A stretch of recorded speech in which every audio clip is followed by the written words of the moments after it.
السلام علیکم ناظرین، نقطہ میں خوش آمدید۔ امید کرتے ہیں کہ آپ خیریت سے ہوں گے۔ ناظرین، پچھلی ویڈیو میں ہم نے آپ کو ہلاکو خان کے بارے میں بتایا تھا کہ وہ کیسا سفاک اور اسلام دشمن بادشاہ تھا۔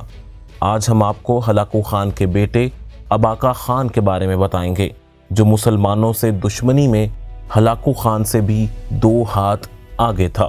اباقہ خان کے بارے میں بہت سی کہانیاں مشہور ہیں اور اس کی زندگی پر بہت سے ناول بھی لکھے جا چکے ہیں۔ ناظرین، آج کی ویڈیو میں جن سوالات کے جوابات ہم آپ کے لیے لے کر آئے ہیں، اس میں ہم آپ کو یہ بتائیں گے کہ اباقہ خان کو مسلمانوں سے آخر اتنی نفرت کیوں تھی؟ اس نے مسلمانوں کے کن عظیم شہروں کو تباہ و برباد کرنے کے لیے حملے کیے؟ اباقہ خان نے صلیبیوں اور عیسائیوں سے آخر کیوں اتحاد کیا؟ ان سب سوالات کے جوابات جاننے کے لیے اس ویڈیو کو آخر تک ضرور دیکھیں۔ سب سے پہلے تو ناظرین ہم بات کرتے ہیں اباقہ خان کی شخصیت کے بارے میں۔ اباقہ خان 1234 میں منگولی میں پیدا ہوا۔ اباقہ خان ہلاکو خان کی محبوب ترین بیوی دوگوس خاتون کا بیٹا تھا۔ ناظرین، پچھلی ویڈیو میں ہم نے تفصیل کے ساتھ بتایا تھا کہ دوگوس خاتون ہلاکو خان کو کس قدر محبوب تھی۔ دوگوس خاتون کی محبت کی وجہ سے ہی اباقہ خان ہلاکو خان کا سب سے پسندیدہ بیٹا تھا۔ اباقہ خان اپنے والد ہلاکو خان کی طرح سخت مزاج انسان تھا، لیکن وہ اپنی عوام کے لیے بہت رحم دل مانا جاتا تھا۔ اباقہ خان کو باقی منگول بادشاہوں کی طرح شراب نوشی کی عادت تھی اور اکثر اوقات وہ نشے کی حالت میں دھت پایا جاتا تھا۔ اب ہم بات کرتے ہیں اباقہ خان کی مسلمانوں کے خلاف دشمنی کی۔ آخر اباقہ خان مسلمانوں کا دشمن کیوں تھا؟ ناظرین، مسلمانوں سے نفرت اباقہ خان کے خون میں شامل تھی۔ اباقہ خان کی والدہ دوگوس خاتون عیسائی تھیں، جس کے دل میں شروع سے ہی مسلمانوں کے خلاف نفرت بھری تھی۔ دوگوس خاتون کے کہنے پر ہی ہلاکو خان نے ہزاروں مسلمانوں کو قتل کیا تھا۔ اسی دوگوس خاتون نے اباقہ خان کی پرورش کی تھی۔ بچپن سے ہی دوگوس خاتون نے اباقہ خان کے ذہن میں مسلمانوں کے خلاف زہر گھول دیا تھا۔ اسی تربیت کا نتیجہ تھا کہ اباقہ خان نے عیسائیوں اور صلیبیوں کے ساتھ اتحاد کر کے مسلمانوں کے خلاف ظلم و ستم کے پہاڑ ڈھا دیے اور اپنی سلطنت میں ایسے قوانین بنائے جو مسلمانوں کے خلاف اور عیسائیوں کی پالیسی سے مطابقت رکھتے تھے۔ اباقہ خان کی شادی کیسے ہوئی؟ ناظرین، اباقہ خان کی شادی کا قصہ بہت دلچسپ ہے۔ منگولوں میں روایت تھی کہ جب بھی کوئی خاقان بنتا تھا تو پہلے والے خاقان کی بیویوں میں سے کسی ایک کے ساتھ شادی کرتا تھا۔ اباقہ خان کو ہلاکو خان کی وفات کے بعد خاقان بننا تھا۔ ہلاکو خان کی اپنی وفات سے پہلے مائیکل پلائیولوگس کے ساتھ بات چیت چل رہی تھی کہ وہ شاہی خاندان کی لڑکیوں میں سے اپنی کسی بیٹی کو میری بیوی بنا دے۔ شہنشاہ مائیکل نے اپنی بیٹیوں میں سے ماریا پیلیولوگس کو چنا اور الخانی سلطنت کے لیے روانہ کر دیا۔ الخانی سلطنت میں پہنچنے سے پہلے ہی ہلاکو خان مر چکا تھا۔ ہلاکو خان کے مرنے کے بعد جب اباقہ خان خاقان بنا تو روایت کے مطابق اس کی شادی ماریا خاتون سے کروا دی گئی۔ منگولوں نے ماریا خاتون کو ڈسپینا خاتون کا نام دیا۔ اس طرح منگولوں کی روایت بھی پوری ہو گئی اور عیسائیوں کے ساتھ اباقہ خان کے تعلقات بھی مضبوط ہو گئے۔ اباقہ خان نے آخر اتنی دیر سے حکومت کیوں سنبھالی؟ ناظرین، جب ہلاکو خان کی وفات ہوئی تو اس وقت اباقہ خان ترکستان کا گورنر تھا۔ اباقہ خان کو جب ہلاکو خان کے مرنے کا پتہ چلا تو اسے ترکستان سے الخانی سلطنت کے دارالحکومت ایران تک آنے میں 4 ماہ لگ گئے۔ اباقہ خان نے خاقان بننے کے بعد الخانی سلطنت کا دارالحکومت تبریز کو بنانے کا فیصلہ کیا، جس کو منگول خانوں نے تسلیم کیا۔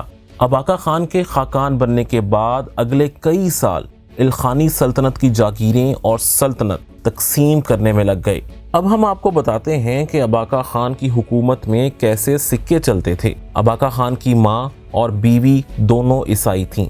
یہی وجہ تھی کہ اباقہ خان کے دور سلطنت میں عیسائیت کا رنگ بہت نمایاں نظر آتا تھا۔ اس دور میں چلنے والے سکوں پر بھی عیسائی صلیب کا نشان تھا اور عربی زبان میں تحریر نصب تھی، جس کا مطلب تھا کہ باپ، بیٹے اور روح القدس کے نام پر صرف ایک خدا۔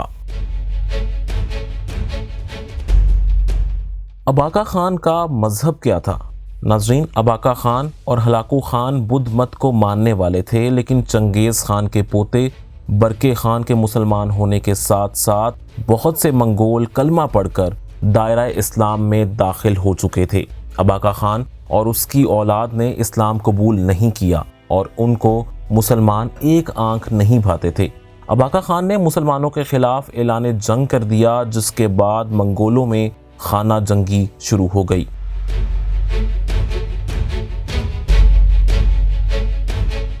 اباقہ خان کی فتوحات کو کس نے روکا؟ ناظرین، ہلاکو خان کے بیٹے اباقہ خان نے اپنے باپ کا مشن جاری رکھتے ہوئے مسلمانوں کا قتل عام بھی جاری رکھا۔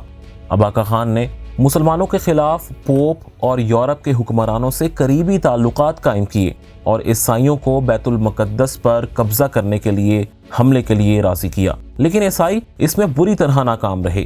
اباقہ خان نے یورپ اور اپنی مملکت کے آرمینی اور گرجستانی باشندوں کی مدد سے شام پر متعدد حملے کیے۔ اس کی پیش قدمی جاری تھی کہ 1250 میں حمص کے قریب مملوک حکمران کلاون شاہ کے ہاتھوں اباقہ خان کو بدترین شکست ہوئی، جس کے بعد وہ واپس الخانی سلطنت لوٹنے پر مجبور ہو گیا۔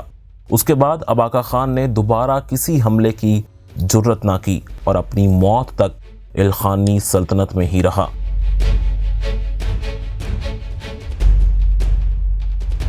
آخر اباقہ خان اور گولڈن ہولڈ میں دشمنی کی کیا وجہ تھی؟ برقے خان کے مسلمان ہونے کے بعد منگولوں میں خانہ جنگی شروع ہو گئی تھی۔ اسی خانہ جنگی کے دوران اباقہ خان نے گولڈن ہولڈ پر حملہ کر دیا۔ اس حملے کی بڑی وجہ گولڈن ہولڈ اور مصری مملکوں میں اتحاد تھا۔ گولڈن ہولڈ اور مصری مملکوں میں اتحاد کا مقصد گولڈن کی جانب سے اپنے علاقوں میں اباقہ خان پر حملہ کرنا تھا، تاکہ اباقہ خان کی توجہ مملکوں کے زیر قبضہ شام سے ہٹ جائے۔ یہ خانہ جنگی 1267 تک چلتی رہی۔ عظیم کبلیائی خان نے خانہ جنگی روکنے کے لیے مداخلت کی اور خانہ جنگی رکوانے میں کامیاب بھی ہو گیا۔ برقے خان کی وفات کے بعد گولڈن ہولڈ کے نئے خاقان منکے تیمور نے اباقہ خان پر کوئی حملہ نہیں کیا۔ 1270 میں اباقہ خان نے منکے تیمور کو ایران میں ورکشاپوں سے اپنی آمدنی جمع کرنے کی بھی اجازت دے دی۔ یوں گولڈن ہولڈ اور اباقہ خان میں اتحاد قائم ہو گیا۔ آخر اباقہ خان کا جانشین کون تھا؟ اباقہ خان نے 4 اپریل 1282 کو ہمدان میں وفات پائی۔ اباقہ خان کی وفات کے بارے میں مختلف قسم کی قیاس آرائیاں پائی جاتی ہیں۔ تاریخ میں بھی یہ بات پائی جاتی ہے کہ اباقہ خان کی موت شراب نوشی کی کثرت کی وجہ سے ہوئی تھی، اور یہ بھی کہا جاتا ہے کہ اباقہ کو اس کے وزیر خزانہ شمس الدین جوینی نے زہر دے کر مار دیا تھا۔ اباقہ خان کی موت کے بعد اس کا بھائی احمد تکودار جانشین بنا، جو پہلے سے ہی اسلام قبول کر چکا تھا۔ احمد تکودار نے اباقہ خان کی بنائی ہوئی عیسائی پالیسیوں کو ختم کر کے اسلامی پالیسیاں نافذ کیں۔ 3 سال کے بعد اباقہ خان کے بیٹے ارغون نے سلطنت پر قبضہ کر لیا۔ ناظرین، آج کی ہماری ویڈیو آپ کو کیسی لگی ہمیں کامنٹ سیکشن میں ضرور بتائیے گا۔ شہیر احمد شیخ کو اجازت دیجیے۔ اللہ حافظ۔